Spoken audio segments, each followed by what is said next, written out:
Sveiki,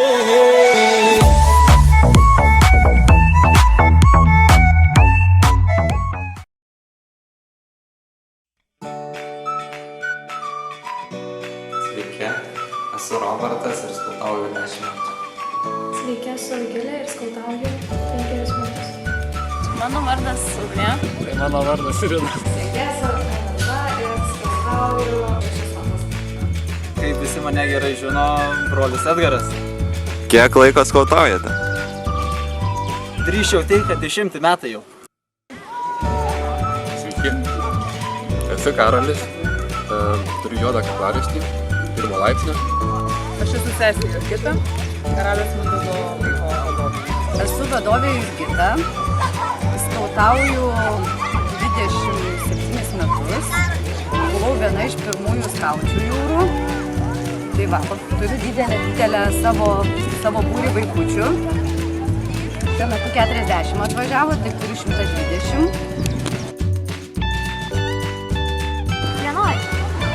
Pradžia buvo 2012 nacionalinių Trakuose. Dalyvavau 2 nacionalinėse stovyklose. 3, dabar 4. Esu buvęs 8 nacionalinėse ir vienoj tautiniai 2008 metais stovyklai, kuri vyko Trakuose. 7 nacionalinėse ir 1 tautinė. Vienoje kol kas. Esu dar nei vienoj būtent. Bet noriu sudalyvauti, ne? Žiauriai. Gal baidarėm? Jo, baidarėm naktynį. Nacionalinės stovyklos išsiskiria tuo, kad jos trunka ilgiau negu paprastos ir sulaukiam daug įvairiausių svečių. Kokių? Šaulių, visokių karininkų. O daug žmonių sudalyvauja tam?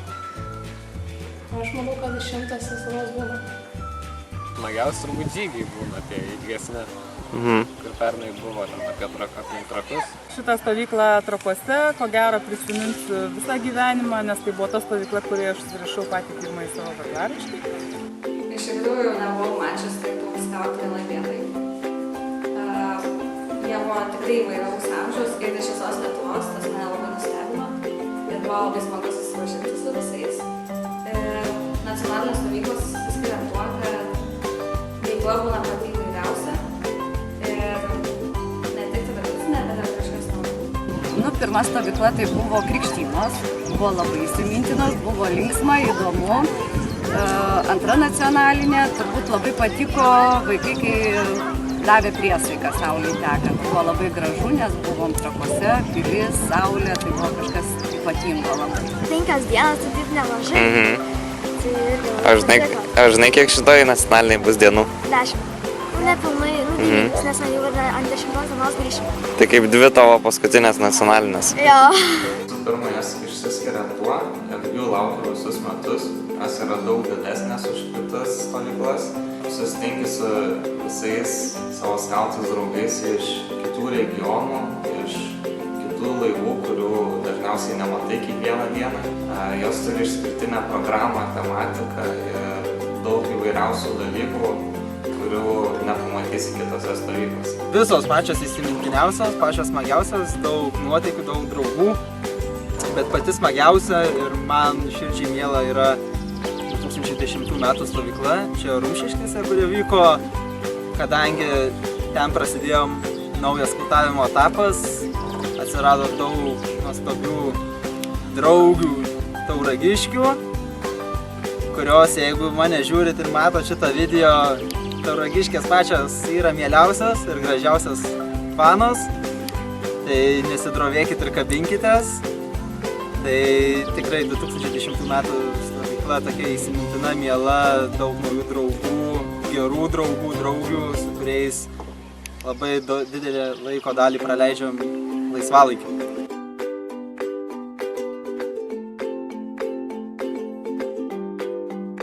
Mūsų sėdimas prie laužo vakare.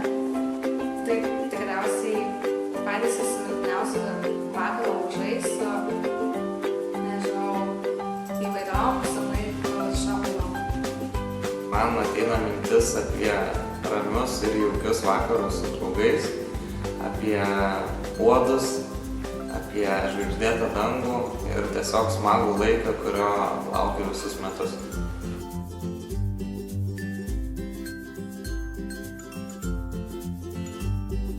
Gal daugiau tautiškumo kažkokio.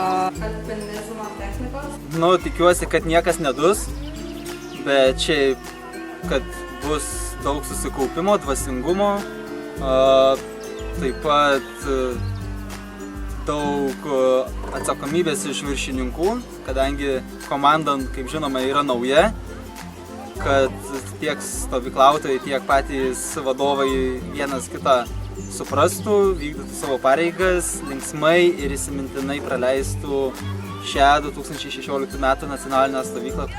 Savo išsikeltų tikslų nenoriu taip labai jau šnekėti, bet kiek nepaslaptis esu koordinatorius vienas iš programų, tai savo išsikeltus tikslus, mūsų visų tikslus ten įgyvendinti ir kuo geresnę nacionalinę stovyklą padaryti. Aš esu brolis Dainius, šių metų nacionalinės jūrų skautų stovyklos Dusios Laužai viršininkas. Ir dabar jums pristatysime, kodėl verta šiais metais atvykti į mūsų stovyklą. Visų pirma, jūrų skautai niekur neina, neįskūrė savo uosto. O šiais metais laivų sąrašas bus tikrai ilgas. Visų pirma, tai yra daug baidarių, kanojų, 5 optimistai, maži burniai laiveliai, 2 žalčiai, tai laivai, kuriuo cirkuoja net 14 žmonių. Ir žinoma, kapitono lankikas, tai didžiulis 3-stiebis burnis laivas, kuriuo plauksime skersai Dusios ežerą. Sveiki, aš esu Dominykas ir šiais metais priklausau nacionalinės stovyklos savanorių štabui. Ir mano einamos pareigos bus vadovo dešinioji ranka. Stovykloje turėsime nemažai svečių, tokių kaip Lietuvos kariuomenės atstovų, istorijos klubo narių, visiems labai gerai žinomų muzikinio pasaulio atlikėjų, bei sporto trenerių ir dvasininkų. Sveiki, tai aš esu jūrų skautijos Dievytis nacionalinė stovykla adjutantas.